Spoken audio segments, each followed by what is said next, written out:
मैंने जो निधि के ऊपर वीडियो बनाया था रक्षाबंधन वाले दिन, उसका रिप्लाई निधि की तरफ से आया है। नमस्कार दोस्तों, एक बार फिर से स्वागत है आप सभी का मेरे चैनल पे। कैसे हैं आप सभी?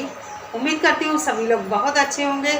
आज की मेरी वीडियो होने वाली है निधि के ऊपर, क्योंकि निधि बहुत परेशान है और क्या है परेशानी का कारण सब कुछ आपको बताती हूँ और खुद निधि के मुँह से कुछ आपको सुनवाती हूँ। होता क्या है, जब हम किसी के ऊपर वीडियो बनाते हैं, किसी को मेंशन करते हैं, तो वो वीडियो उसके पास पहुंच जाती है।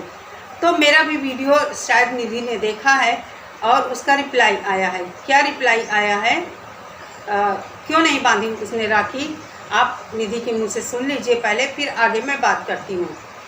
किसी ने मुझे बोला कि आपने रक्षाबंधन पे भाइयों को राखी नहीं बांधी, तो आपको मैं कुछ जवाब दे देती हूँ। जब मेरी मम्मी गए थे ना गुड़गांव में, उस टाइम मेरी मम्मी से बात हुई थी, जब मेरी मम्मी मौसी जी के घर पर थे, और मैंने ये बात मम्मी से बोली थी कि मम्मी रक्षाबंधन नज़दीक आने लग रहा है, तो अभी तो आप यहीं पर हो, तो मैं भी सोच रही हूँ, प्लान बना रही हूँ कि विहान के साथ मैं वहीं आ जाऊँगी, रक्षाबंधन पर राखी बांधने आऊँगी, मेरा प्लान था।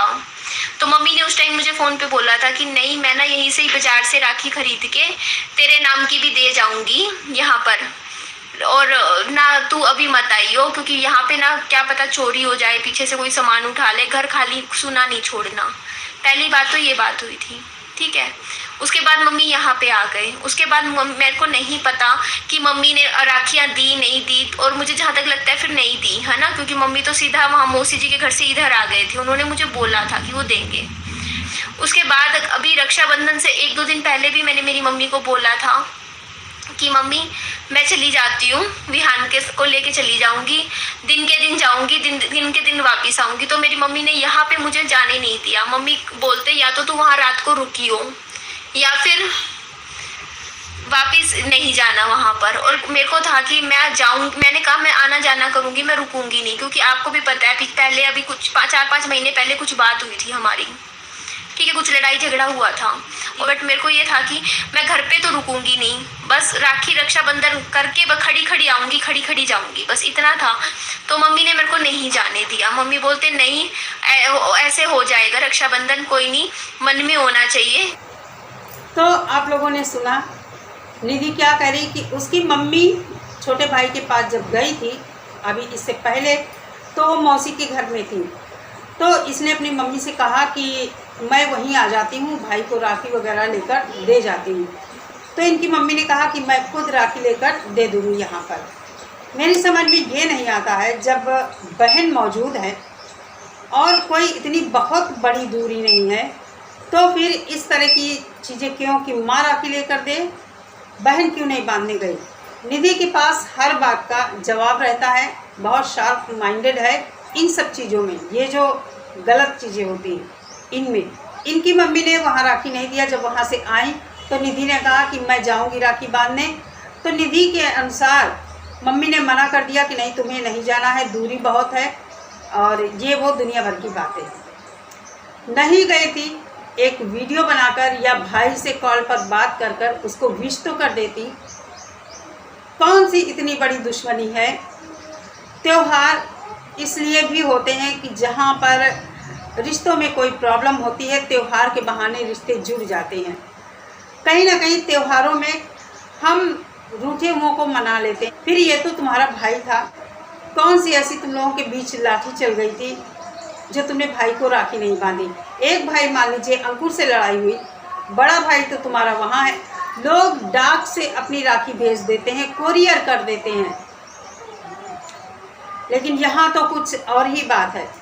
तो मैं ये कहना चाहूँगी कि अपनी ये गंदगी अपने घर तक सीमित रखो, सोशल मीडिया पर डालने की ज़रूरत नहीं है, क्योंकि इससे बहुत गलत मैसेज जाता है और कहीं ना कहीं रिश्तों में ये चीज़ें दूरियां बढ़ाती हैं। जो किसी के साथ अगर इस तरह की सिचुएशन है, तो उसके दिमाग में भी इस तरह की बातें बहुत जल्दी घर कर जाती हैं कि निधि ने तो ऐसा किया था, मैं अगर कर दूँगी तो क्या हुआ।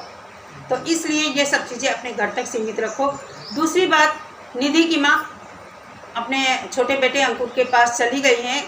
जाहिर सी बात है, मुझे लगता है अंकुर इलाज भी करवाएगा, और सच में उनकी जो मेंटल प्रॉब्लम है बढ़ती चली जा रही है। उनको यहाँ का एटमॉस्फेयर रास नहीं आ रहा है, वही पड़ोसी दिखते हैं, वही सब कुछ दिखता है। उन्हें टेंशन रहती है कि कौन कब क्या हमारी चीज़ चुरा लेगा। थोड़ा माहौल बदलेगा, वहाँ रहेंगी अपने बेटे के पास, तो जाहिर सी बात है कि उनके दिमाग को आराम मिलेगा। अभी जब वो गई थी तो वहाँ अच्छे से सोती थी, अच्छे से रहती भी थी, सब कुछ था। लेकिन निधि ने फिर से दुनिया का बाउंडर खड़ा करने की कोशिश की है बच्चे को लेकर कि मेरा बेटा नानी माँ को बहुत याद कर रहा है और कुछ खा पी नहीं रहा है, बीमार हो रहा है, निमोनिया हो गया है शायद, मुझे लगता है। कितनी तरह की बातें करती है। माँ की किडनी खराब, इसके थंबनेल में आप लोग देखिए, माँ की किडनी खराब हो रही है। कितनी हाय तौबा मचाती हो।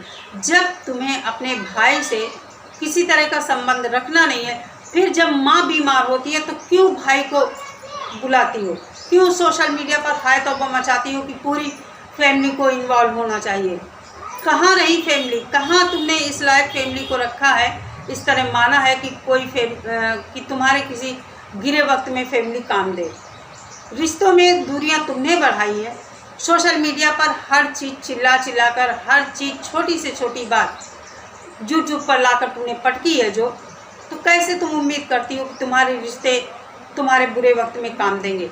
फिर भी वो जब जब, भले तुम बात नहीं करती हो, जब जब तुमने वीडियो बनाकर किसी तरह की हेल्प मांगी है, वो ज़रूर खड़ा हुआ है तुम्हारे साथ। तो थोड़ी सी तुमको शर्म आनी चाहिए इन सब चीज़ों के लिए जो ये करती हो सोशल मीडिया पर। आखिर वो तुम्हारा भाई है, तुम्हारा परिवार है। व्यूवर्स तुम्हारे केवल तुम्हारा हालचाल पूछेंगे, कमेंट करेंगे। अचानक तुम्हें हेल्प की ज़रूरत पड़ेगी तो तुम्हारा भाई, तुम्हारा परिवार जो भी है वही खड़ा होगा। इसलिए नौटंकी करना बंद करो और अच्छे से वीडियो बनाओ। हम लोग ज़्यादा वीडियो नहीं बनाते हैं कि चलो अपना कमा खा रही हो, कोई बात नहीं, लेकिन तुम्हारे पर लोग इतनी तुम्हारी धज्जियाँ उड़ाते हैं। लेकिन मुझे लगता है कहीं ना कहीं तुम ये चाहती हो कि लोग तुम्हारी धज्जियाँ उड़ाएं, तुमको कंटेंट मिले बात करने के लिए। तो एक बात ये समझ लो, पैसा ही सब कुछ नहीं होता। पैसा अच्छा खासा कमाती हो, लेकिन साथ ही साथ इज्जत का भी ख्याल रखो। माँ बाप, ससुराल, भाई, सबको तो तुमने बदनाम किया है। तो कहीं थोड़ी सी तो गुंजाइश रखो कि तुम्हारे बुरे वक्त में तुम्हारा परिवार तुम्हारे साथ खड़ा हो। यही तुम करती रही तो कल को अभी जो अंकुर खड़ा होता है तुम्हारे साथ, वो भी ना दूर हो जाए। तब तुम क्या करोगी। बाहर वालों से तुम्हारा इतना गहरा रिश्ता है। सब्सक्राइबर वो एक बाहर का है, पता नहीं कौन है, वो तुम्हारा ज़्यादा सगा हो गया। तुम्हारे जो अपने थे, खून के रिश्ते थे, वो तुम्हारे लिए तुम पराए हो गए। उनकी तुम धज्जियाँ उड़ाती हो जो दूर दूर तक उसके बारे में तुम्हें कुछ नहीं पता है। उसकी तुम सोशल मीडिया पर इतनी तारीफ करती घूमती हो कि सभी लोग तुम्हें उसके लिए बोल भी रहे हैं कि ये कैसा रिश्ता है तुम्हारा सब्सक्राइबर के लिए। चलिए दोस्तों, ये थी आज की वीडियो। मिलते हैं नेक्स्ट वीडियो के साथ। सभी लोग अपना बहुत सारा ख्याल रखिए। नमस्कार।